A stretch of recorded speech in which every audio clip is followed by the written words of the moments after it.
Assalamualaikum warahmatullahi wabarakatuh. My name is Nurul Hanim Batrisha binti Muhammad Rosdi. My metric number is 1240686C. So today, the case I choose to review is Meor Atiqulrahman bin Ishak and others against Fatimah binti Sihi and others 2006 for MLG 605. Case overview. So first of all, we need to know who is involved in this case. The appellant, Meor Atiqulrahman bin Ishak, which is an infant represented by his guardian, Syed Ahmad Johari bin Syed Muhammad and others. So the respondents, Fatimah binti Sihi and other authorities. The second one is the hearing date. First of all, it began on 6 August 1999 and it ended on 12 July 2006. So where are the courts? So first, the High Court of Seremban.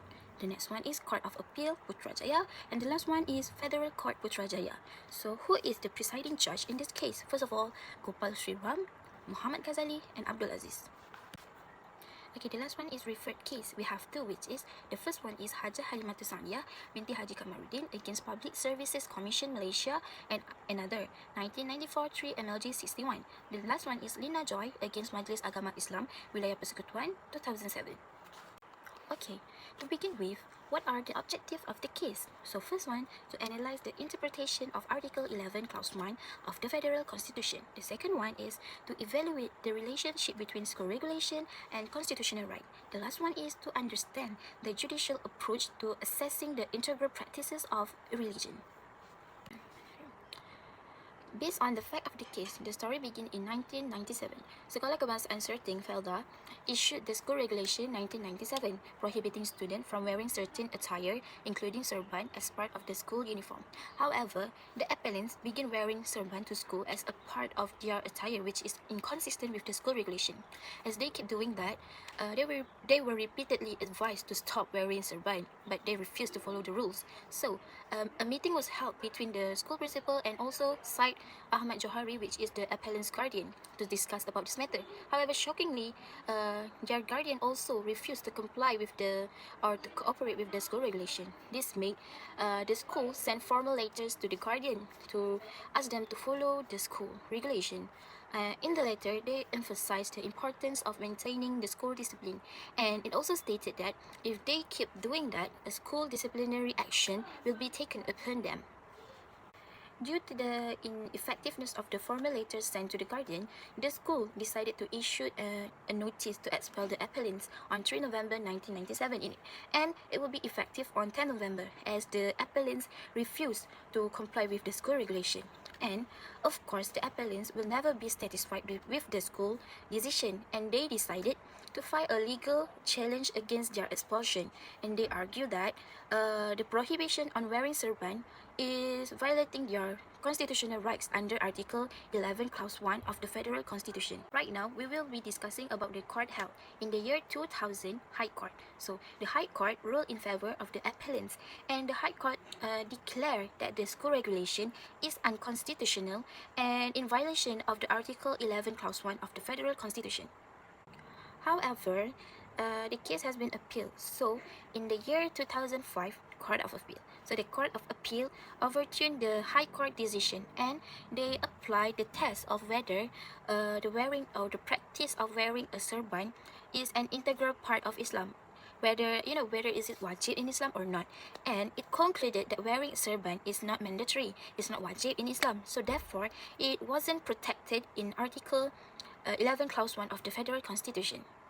Finally, in Federal Court 2006, the court reviewed the matter for choosing whether the school regulation were unconstitutional under Article 11 Clause 1 of the Federal Constitution, which is not. So in the end, the court upheld the validity of the school regulation, which made the expulsion made was lawful and constitutional.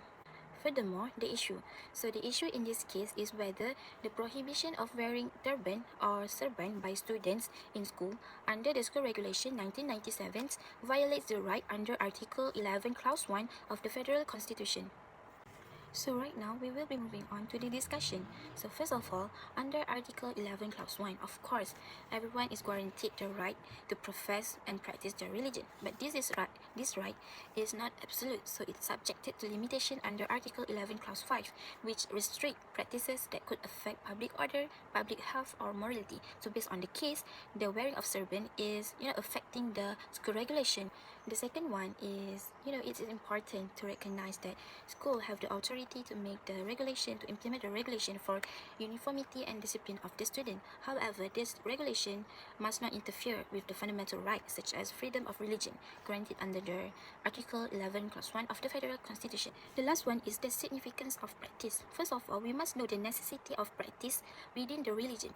The court also have emphasized that we have to, have enough evidence to claim the certain practice is being integral part of Islam or wajib in Islam, and or whether the practice is only commendable, which is sunnah in Islam. So based on the case like wearing turban is only commendable, which is sunnah, it's not wajib, it's not essential part of Islam. So when it is sunnah, when it is not wajib, it may receive a lesser weight in legal consideration.